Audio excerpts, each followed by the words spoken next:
Hello friends, PD Gurukul के short videos में आपका स्वागत है। ये शॉर्ट वीडियोस आपको प्रीलिम्स एग्जामिनेशंस में भी काम आएंगे और मेंस एग्जामिनेशन में भी आप इसकी इंफॉर्मेशन को यूज़ कर सकते हो। आज हम बात करेंगे एक बहुत इंपॉर्टेंट कॉन्सेप्ट की, जिसका नाम है वन नेशन वन इलेक्शन, यानी कि एक देश एक चुनाव। नरेंद्र मोदी जी हमारे जो प्रधानमंत्री हैं, वो कई बार वन नेशन वन इलेक्शन के बारे में बात कर चुके हैं। पहले मैं आपको बता देता हूं कि अभी तक हमारे देश के अंदर क्या चलता है, वो सब मैं आपके संग डिस्कस करूंगा और फिर मैं आपके संग इस कॉन्सेप्ट को डिस्कस करूंगा वन नेशन वन इलेक्शन के।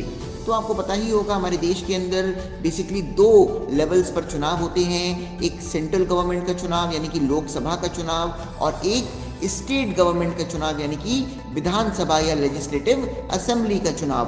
आपको पता ही होगा कि लोकसभा का चुनाव होता है, उसके बाद अलग अलग राज्यों में स्टेट असेंबली के चुनाव होते रहते हैं। मतलब ये जितने भी चुनाव हैं, ये एक टाइम पर नहीं होते हैं। एक टाइम पर नहीं होने का मतलब क्या है? जैसे मान लीजिए 2019 में लोकसभा का चुनाव हुआ, नरेंद्र मोदी जी प्रधानमंत्री बने।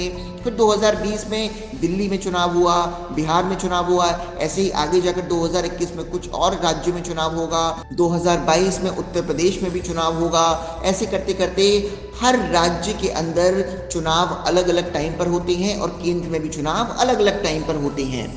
नरेंद्र मोदी जी का कहना है कि हमारे देश के अंदर एक सिस्टम को लागू किया जाना चाहिए, जिस सिस्टम का नाम होगा वन नेशन वन इलेक्शन, यानी कि एक देश एक चुनाव, यानी कि केंद्र सरकार और राज्य सरकार के चुनाव एक ही समय पर हो जाएं।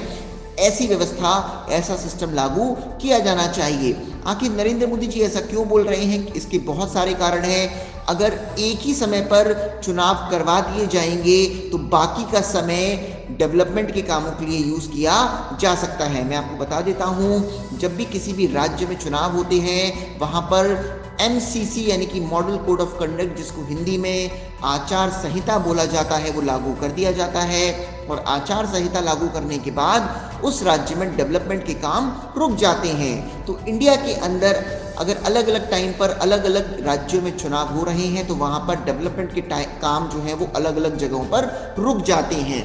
वन नेशन वन इलेक्शन अगर होगा तो डेवलपमेंट के काम नहीं रुकेंगे, एक ही बार में राज्यों के और केंद्र सरकार के चुनाव करवा लिए जाएंगे।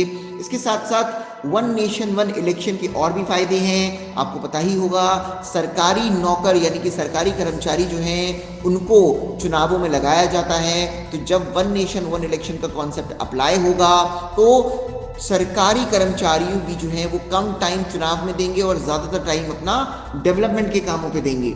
इसके साथ साथ ब्लैक मनी का सर्कुलेशन भी चुनावों में होता है, वो भी कम हो जाएगा अगर हिंदुस्तान के अंदर सिर्फ एक बार चुनाव होता है तो। ये बहुत सारे फायदे हैं वन नेशन वन इलेक्शन के।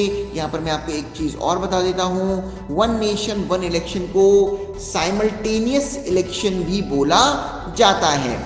वन नेशन वन इलेक्शन को साइमल्टेनियस इलेक्शन भी बोला जाता है। और कॉन्स्टिट्यूशन के अंदर कुछ चेंजेस करवाने होंगे अगर वन नेशन वन इलेक्शन को अप्लाई करना है तो। कॉन्स्टिट्यूशन के अंदर आर्टिकल 83, आर्टिकल 85 और आर्टिकल 172 में कुछ चेंजेस करवाने होंगे अगर वन नेशन वन इलेक्शन को अप्लाई करना है। और इसके साथ साथ रिप्रेजेंटेशन ऑफ पीपल एक्ट 1951 में भी कुछ चेंजेस करने होंगे। तो ये सारी इंफॉर्मेशन थी वन नेशन वन इलेक्शन यानी कि साइमल्टेनियस इलेक्शन से रिलेटेड। इसी तरह के करंट अफेयर्स की वीडियोस के लिए पीडी गुरुकुल के सभी प्लेटफॉर्म्स को आप लोग सब्सक्राइब कीजिए और इस वीडियो को शेयर कीजिए, जिससे कि दूसरों की भी नॉलेज बढ़े। Thank you very much.